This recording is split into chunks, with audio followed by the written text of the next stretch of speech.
And good evening again, and welcome to our next segment. I'm unsure how many of you are actually looking at these videos. We are a small group as is. Tonight's going to be a little bit short and sweet. I'm hoping in the near future that we can change the venue up a little bit. Maybe even, the time for hands-on may be still quite a ways away, but hopefully maybe something open air we can do now that the weather's changing. We'll try and put pressure on Shidoshi to maybe help us out with that and see if it's feasible. That being said, I apologize. This is not my medium to teach. This is actually a bit more of a difficult situation than actually doing the teaching itself. So for those of you who have been checking in, I greatly appreciate it. Again, it is very hard to teach you something technique-wise that you can do by yourselves. However, I've endeavored to do things motion-wise that you hopefully will be working on or should be working on, so that when we get back, we are not reinventing the wheel. It may seem at times I'm reinventing the wheel here, but we have gone through that a number of times. So, without too much ado, what I'd like to look at tonight: arm triangle, rear naked choke, and leg triangle. Once again, I'm going to have to thank him for putting up with this, as it is certainly not his normal cup of tea. It's my subject that allows me to show what happens and what's going on. So, the infamous rear naked choke, okay, triangle choke, arm choke. Okay. It is one of the most effective chokes. It's great for controlling a person. So, we're not going into all the serious motion about how I have taken the back, other than at some motion I have taken the back. Move those legs out, don't cross. You wouldn't want to cross. Chicken. Face the camera. Camera loves you, boy. It also weighs 10 pounds. Did you know that? Anyway, so I have taken the back of my opponent. Now, to take the back of my opponent is a wonderful position. Okay? I have the back. They can't see.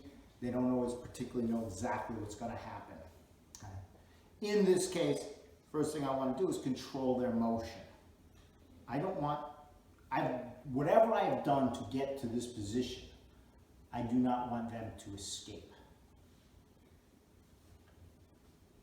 First thing is usually using my legs and arms to restrain. So I hook in. And everything's live. Okay?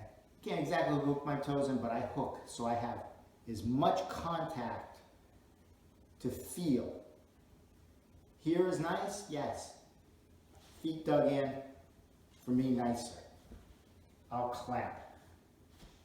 Clamp. He's small enough that I can make a lot of pressure. Arms. We talk about a seat belt. A seat belt in the car, go under an arm, and across a shoulder. Seat belt. Now, we've talked about grips a little bit. The thumb underneath or thumb over. There are arguments for both grips. Me, I tend to prefer the thumb in. Makes me feel more secure. Now for this, he's a small body type. There's a lot of play in here. I'll close that up. In this one, I can grab my own elbow. And I can create a lot of pressure. Both my legs and arms. I'll use my head to bury him so he can't even turn his head. Now he taps because he's uncomfortable, because he's less stubborn than his old man, and a little bit of discomfort, he says, forget it. Whereas the rest of us sort of are stupid enough to eat it up. So pressure him over. While I'm pressuring him, opening up his neck as well. Here, he's got it well closed up. Here I'm opening. Okay? So now, there are many ways. Open up the arms. I can open it in windshield under. I can wait for him to move and hook it. This is nice if you can get this. This is very nice. I've got a lot of body clamp. I can still close my knees. I've got the arm completely out of the way. It's never coming back for defense.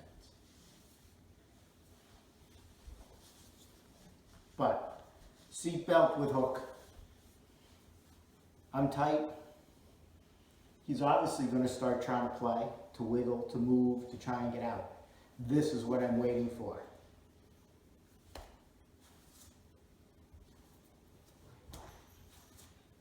Now, I may have to fight him for this. He may tuck his chin, bury it deep. Lock. Make him uncomfortable. Push on that head. He's not bringing that chin up. Oh, damn. Come back down, roll it under. No, he's not going to give me that. Other hand out. He's not giving it to me. Oh, he's going to give it to me now.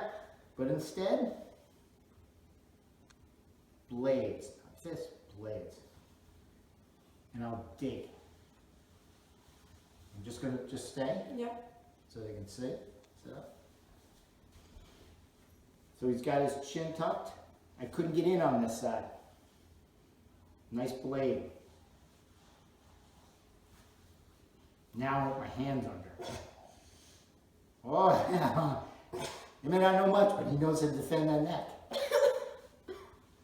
Now I went under that chin. Now, look, from here, he's small enough, I can compress and bury him. Now, for a bigger opponent with a bigger neck, I'm on my bicep. Now, this can be a problem, okay? Because you'll see people reach over and someone will grab it. He'll grab. And if he gets it right, he can almost armbar you on his shoulder. At the very least, he can disrupt your attack. So I've got this in place, and I'm going to be nice and leave it out loose on his chin. Yeah. You're a good egg. So, second arm in, the locking arm. I want to get to here, I want to get to here, I want to get in. Instead of bringing it outwards and in danger, okay? Instead, I'm back, and I punch it in back. I just go straight to the back. Here. Boom. I don't even lock it. Just go straight to the back. Now, windshield wiper that hand into the bicep. This arm never promotes itself in any danger, to anywhere to be grabbed, unless he can go way behind his back. Can't. I'll be here fighting. I've pinned the head over, I've controlled the body. I went right in. Never even opened it up. Hand in, hand out, almost doesn't matter at this point, not back there. I'll bring it in, hand in, across my own chest. So here fight, boom. I'm in. This is locking him up.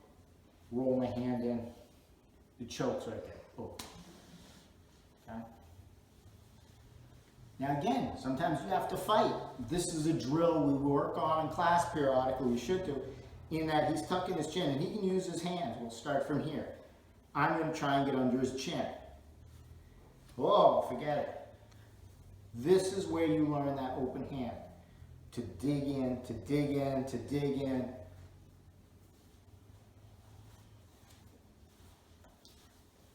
Now I'm in. Now I start to work the rest of it. So once I'm here, and I'm underneath the chin, he has to pay attention to it. This is where trouble occurs. No.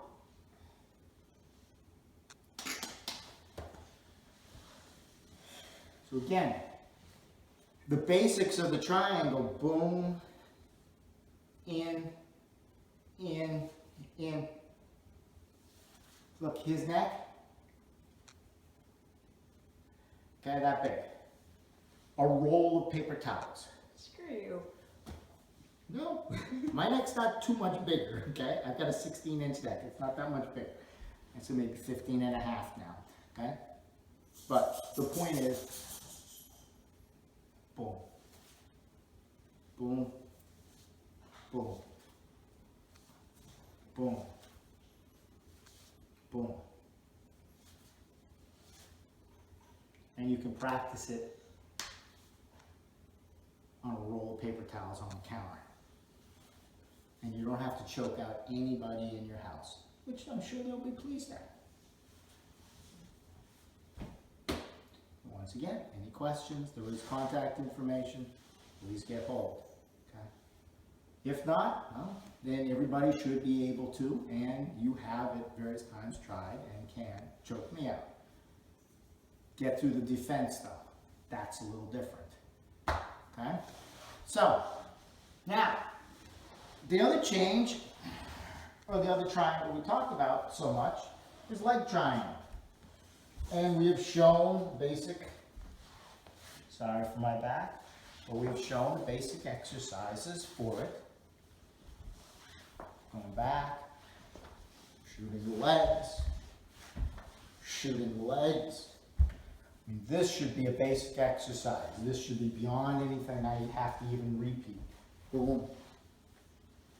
Okay. That's to catch this, the opponent. And I do use him as an example. I apologize, Dave, if it gets repetitive, but Dave Kellish, who is a very large individual. But if you always figure you have to catch someone that size, when you get someone this size, you got him. That's the point. We always used to say, still say many times when you're doing technique, exaggerate the motion. Make it extra big. If you only do it at 70%, when the real deal comes around, you'll only do it at 50. If you do it at 100 and you do it at 90 when the real deal comes, you're in real very good technique. Okay, it always tends to, in the real deal, shorten a little bit. Okay, so you want to exaggerate the motion beyond what you would normally do. Okay, now, I mean when you're drilling. Okay, you don't want to hyperextend anything while drilling out of stupidity. So in this, why don't you come here, please? Okay, on your knees, please. So again, we're back to our initial sequence here, boom, boom, boom, and he's come in, and I'm trying to control. Okay. So, again, the arms are in the way. I have to get rid of one of them. Okay, I have to get rid of one. So, we're opening up the guard and everything a little bit easier here at the moment, just hopefully so you can see it better. But we're here. He's trying to control the hips, and I have to get rid of one. Okay. So the old adage is wrist control. Again, not arm control, wrist. Boom, boom. And I want to shoot one up and one down. The one I shoot down, the arm I shoot down, is the leg that comes up. It's a cheat code to make it simple. I needed this at the beginning, because I turned myself into knots many times. Not always that bright. So anyway, here, I want to get rid of one. In this case, I'm going to get rid of the right arm. And I'm going to put it down between my legs. And when I say put it between my legs, I don't push it down and let go. I have to shove it down. I have to shove it down and control the other one. Now, I like to bring it across diagonally. If I can't, just control him. As soon as I dump this, I have to go up and get him. And clamp the leg. Boom. Now here, I'm across his back. This is not going to get it. If I'm very young or younger and flexible, my knee will twist enough and it'll go across here. But because it's not, because my knee will explode, I will grab his leg and shoot myself. And now you're getting a very good view of where that leg is right across the back of his neck. And I have the arm. Now I want the arm in deep under his chin, but I can get there. Here, I'm locking him. But I'm here. I want this arm in. Hips, cross, down. Again, the arm's out. He's defending himself, but I've got the leg in. Hips, pull, drop back down, and I catch it. I went fishing and I got a big fish, and I pull him down my weight. Now I lock. And he goes purple, which is a fun color. You right there? Yeah, I guess you're right. Alright. So, can we do it this way so they can watch? My face turned purple? Yeah. So again, he's controlling the hips. I'm controlling. Boom. Okay. I've been working on him, working. I got my spider guard. I get rid of one. Push it all the way down. While I do that, the leg comes up, the arm comes out. I went fishing, I got him. I need to change my angle for my knee. There. Hips, leg over, down, lock. You're still breathing, you're all right. Still breathing. It's a bugger, isn't it? Yeah, it's nice. Okay? So again, the idea here, I went up to get him. Bam. Turn. In. Lock. Leg triangle. Just move over the side a little bit. Again, we drill. 1, 2,